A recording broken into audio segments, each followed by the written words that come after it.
Hello and welcome to this lesson on adrenal glands. This is our second lesson in the topic of endocrine communication and the second lesson this week of my sort of second week of paternity leave. But I'm going to film this lesson for you. It should probably only take 20 minutes or so to run through the main content, and there's going to be some tasks for you to do as well. So before we get started, I would just like you to, without even opening your book, see if you can name some hormones.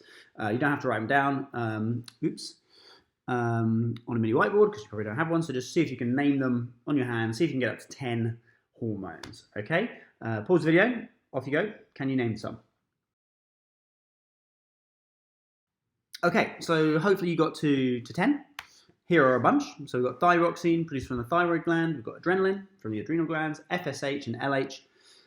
They are both produced by the pituitary gland. They control the regulation of the menstrual cycle. Estrogen and testosterone are hormones that control the development of secondary sexual characteristics and also things in the menstrual cycle in the case of estrogen.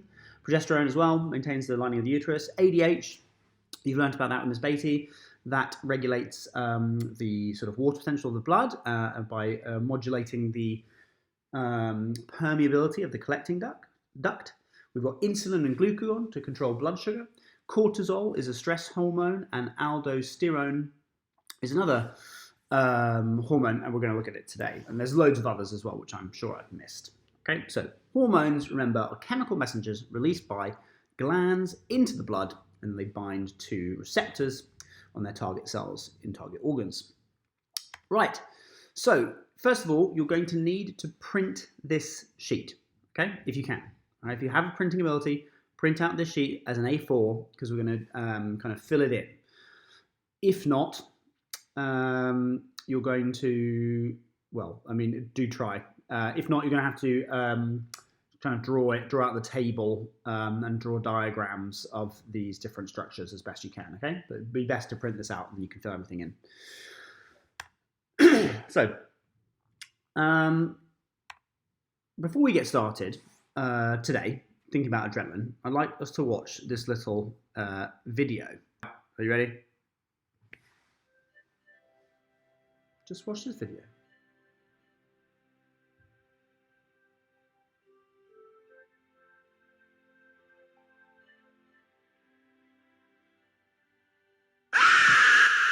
Oh, right. Gets me every time. So the reason I did that is to give you a shot of adrenaline. When something kind of jumps out at you, when something scares you, you get this release of adrenaline. So the glands responsible for that release of adrenaline are these. They're the adrenal glands. So this is the kidney. Here's the renal artery and the renal vein. And just above the kidney here, this is the adrenal gland. And the adrenal gland kind of comes in, well, it has different areas to it. It has a cortex and a medulla. So the medulla is the internal part. I'm going to label this first bit of it here. So this is the adrenal medulla. Is the inside part of it, and the adrenal cortex is the outside part of this kind of pyramid-shaped gland. And adrenaline is produced in the adrenal medulla. So what happens is your brain perceives a threat, sends a message via a nerve down to the adrenal glands, and then they release this puff of adrenaline. So what does adrenaline do? Okay, so here's a more close-up view of that. So here's the adrenal gland. Remember we said we have, first of all, the cortex is the outer layer, which releases a hormone called cortisol. Now, cortisol is involved in the regulation of glycogen. We're going to do more notes on this, so you don't need to write this down at the moment. And then we've got the medulla, which releases adrenaline. Now, adrenaline has many, many effects. One of the effects of adrenaline, and you could write these down actually, is that it converts glycogen into glucose. So let's have a look and see how this works. So adrenaline, first of all, actually this is the diagram we looked at last lesson, isn't it? There's slightly different version. So adrenaline is the first messenger that binds to a receptor on the cell surface. and then the receptor undergoes a conformational change and it activates an enzyme. So this is actually a simplified version of the diagram we looked at before. This is the adenyl cyclase enzyme here. And then adenyl cyclase converts ATP into cyclic AMP. And that cyclic AMP starts a cascade of reactions, which means that it can sort of activate other enzymes. Here we go, it's activating an enzyme. And that can activate more enzymes. So we have this enzyme cascade, which kind of amplifies the signal. It makes one small change makes a very, very big change, causing changes inside the cell. And eventually, it activates an enzyme that breaks glycogen down into glucose. So there are many other things that adrenaline does, which you should make a note of using your textbook, page 66, 64. So I would basically just write these things down. So that's the first task. I'm kind of improvising here, actually. So first task I'd like you to do is just to make a note of all this, okay? What does adrenaline do? All the different effects. And as an extension, for each thing, how will that help fight or flight? So how does this help fight or flight? Now, what I mean by that, for example, relaxing smooth muscles in the bronchioles. That's what you could know. Now, how does that help the fight or flight response? Well, if you relax the smooth muscle in the bronchioles, it means you can deliver more air to the alveoli. If you can deliver more air to the alveoli, then you can get greater oxygenation of the blood, which means you can run faster. Okay, so this you could write more air to alveoli. And again, increasing stroke volume of the heart. How does that help? It's going to be about more blood circulation, more oxygen, more glucose to the muscle cells for running, etc. Okay, so pause the video now. Use page 67 of your book. Note those things down and think about how each one helps the fight or flight response. Okay?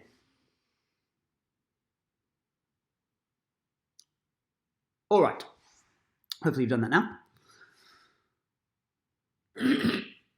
So, what I now want us to do is to go into this sheet, which hopefully you've printed out, and I want you to do a few things. First of all, I would like you to write in these key definitions. Okay, so these key definitions here, you get them from this bit right there. Okay, so write those in onto your sheet, or just copy them out if you didn't manage to print it. So these definitions go here. And then I would like you to label these 1, 2, 3, 4 things here, and we've actually already labeled that there. So actually, let me jump ahead one slide. The first thing I'd like to do is to label like so. So this outer layer, this first layer here, very, very outside, is called the capsule. Then this layer here of the adrenal cortex is called the zona glomerulosa. Then this whole layer here is called the zona fasciculata. And then this layer here is called the zona reticularis. Now those three layers, glomerulosa, fasciculata, reticularis, they all are part of this adrenal cortex. Then we get down into this area, which is the medulla. So what do each of these areas do? What are the hormones that are produced?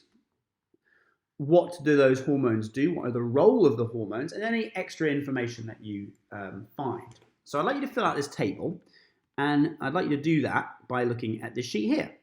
Okay, so where do you get the information? So this tells you basically over here what hormones are produced in which of the zones, and then up here as well. And then over here, this bit kind of tells you a bit more information. So, for example, mineral corticoids, that bit there, this tells you a bit more information about what they actually do, and so on. Down here, we've got glucocorticoids and cortisol. Okay, so basically read that information and transfer it onto the table. That should take you, I would suggest, about 10 minutes. So pause this video and come back to check that you've got down the key information. Okay, so we are filling out the table using the textbook. Okay, off you go.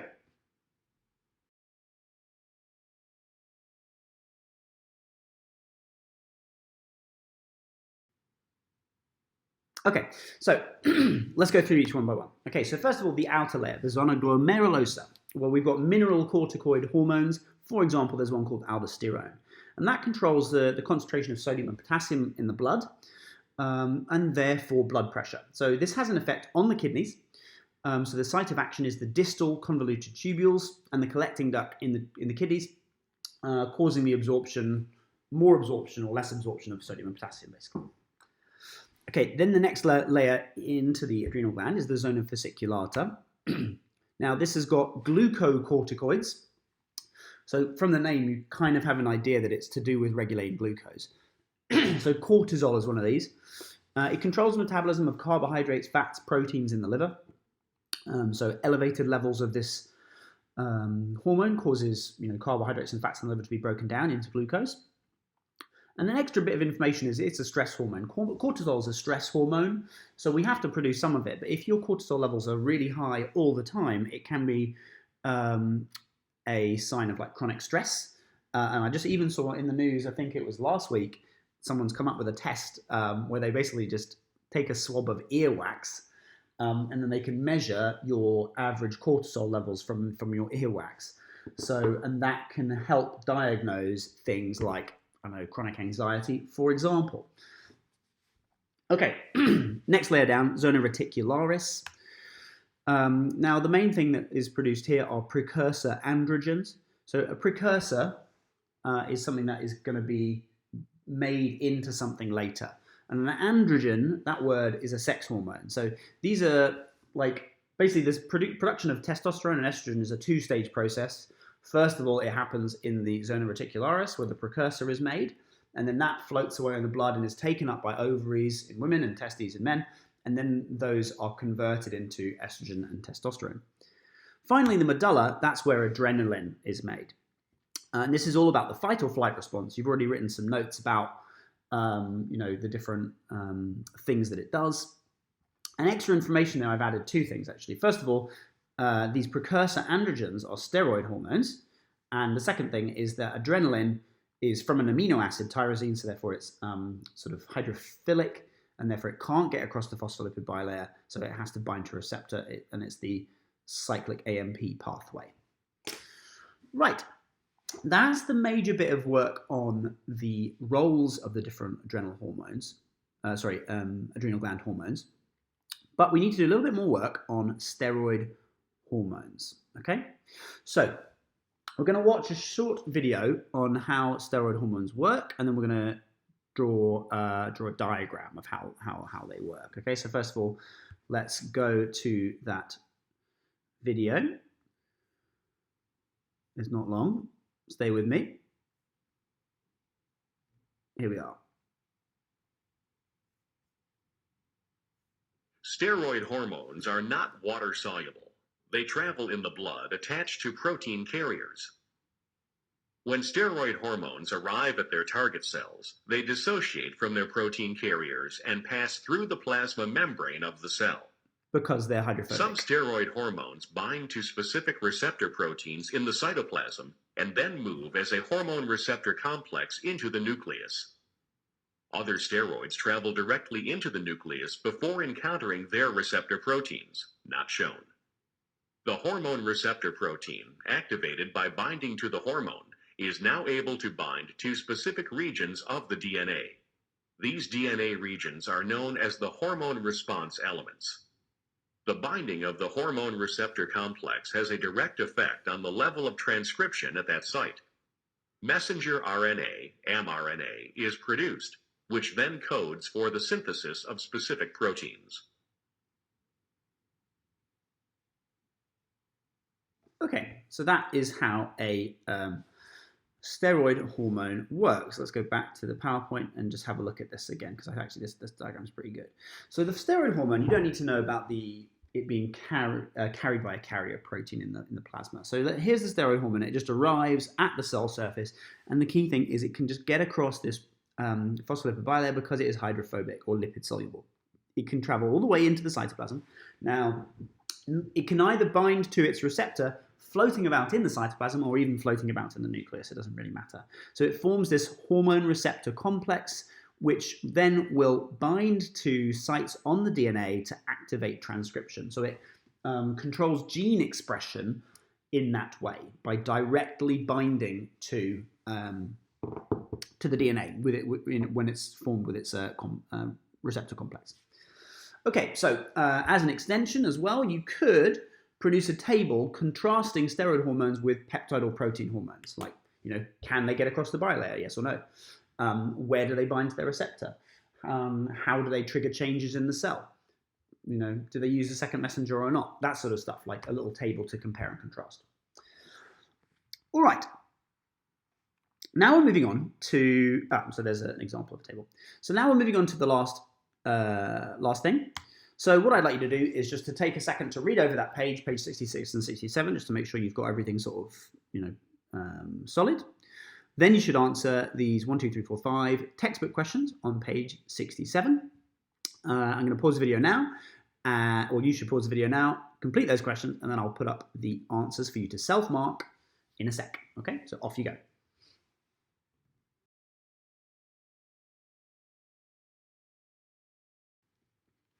Okay, answer time. Here they are. Okay, they're the answers. Endocrine tissues, they need to be supplied with blood, and so on. So mark those questions in green pen, please. And once you've finished, take a picture of your work and upload it to the team's assignment. I will be checking these. You have till Thursday. So today's Wednesday, so you have till sort of end of the day tomorrow to do that. But I would recommend do it today because that's when your lesson is. If you have any questions, please feel free to message me. I can get back to you. So message me on Teams and I'll give you some guidance. All right, the last lesson of the week is going to be responding to, so marking and correcting your exam that you did. And I'll probably upload that video tomorrow for you so you can get a head start on it. Okay, thanks very much. And I will see you on Monday. Bye-bye.